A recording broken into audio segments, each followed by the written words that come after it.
gotta have a lot of dog in it.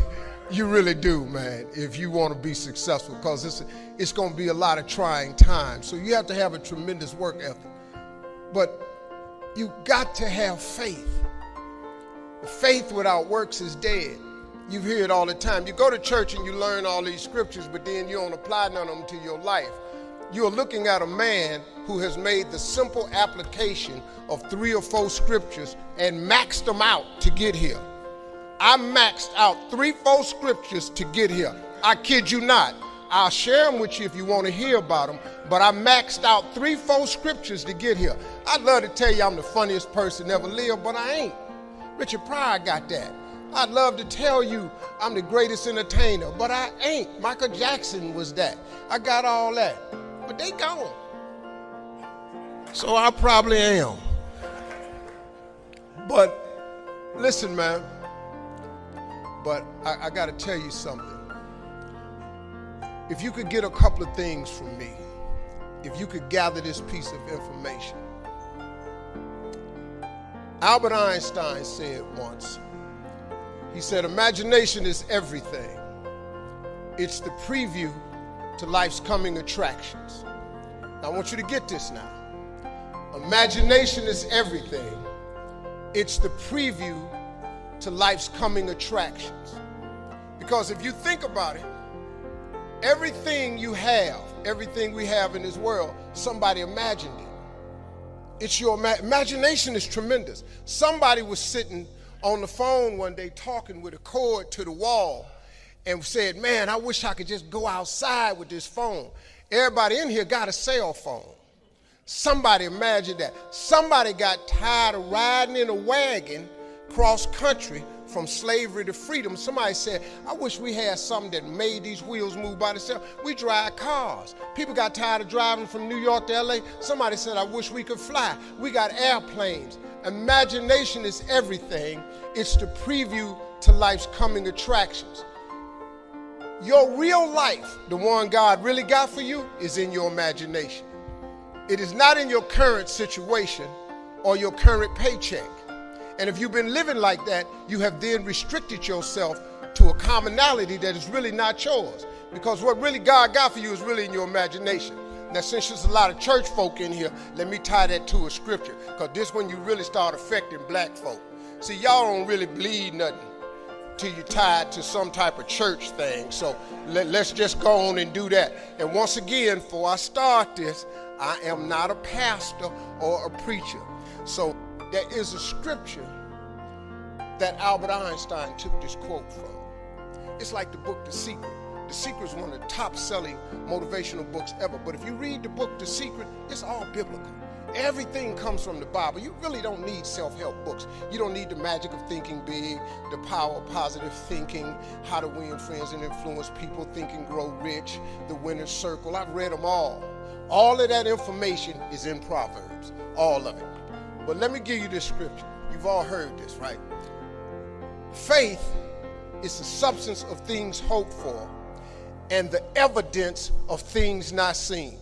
So when I told you a minute ago, you got to have a tremendous work ethic, but you got to have a lot of faith.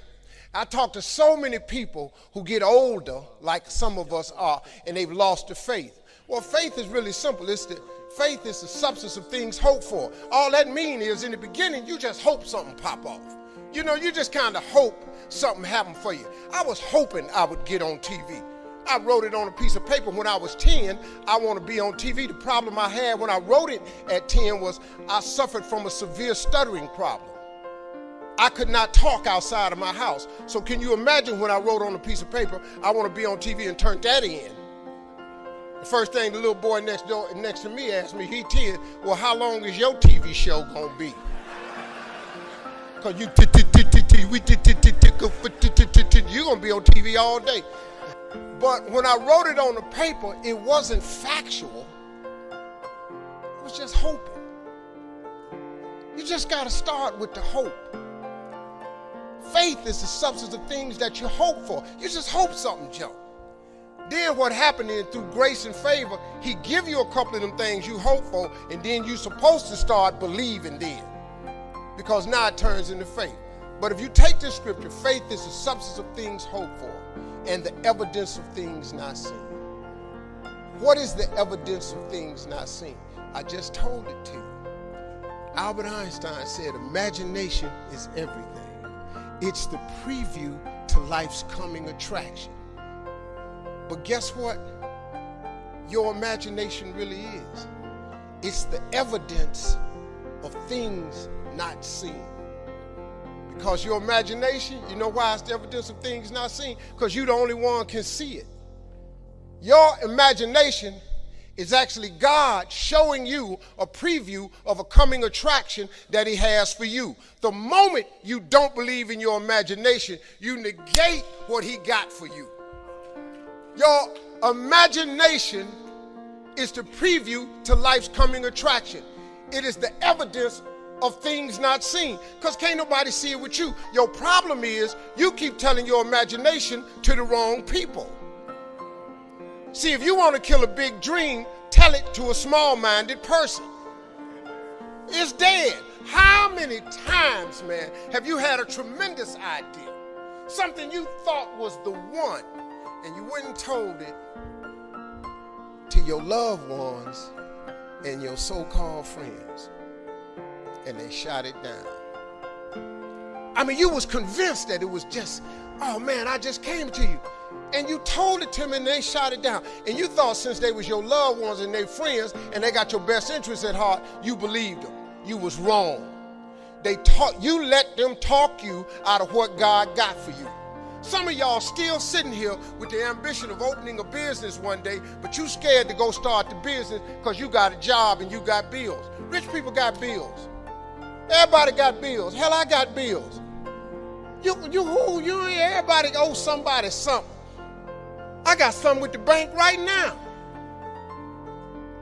You're going to let the fact that you got some bills stop you from opening the business, the thing that God done put in your imagination?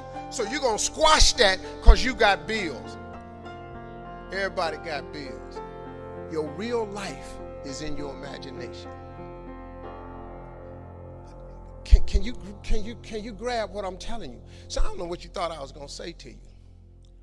I'm just a real dude. I don't even have the education you all have. I flunked out of school. I ain't got no education. I don't use 4-syllable words. The only 4-syllable word I know is my bank account. That's it.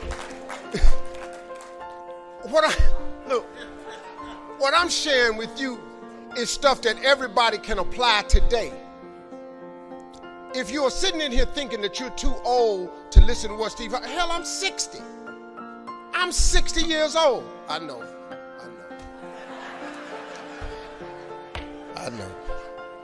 You can't believe it. I know. He's so fly. I know. But I'm 60. But I still rely on my imagination. See, if you think you're too old to make it, let me give you a prime example. Colonel Sanders. Colonel Sanders has been frying chicken his whole life. He was telling everybody he had the best chicken in the world. Ain't nobody believe him. They turned him down everywhere.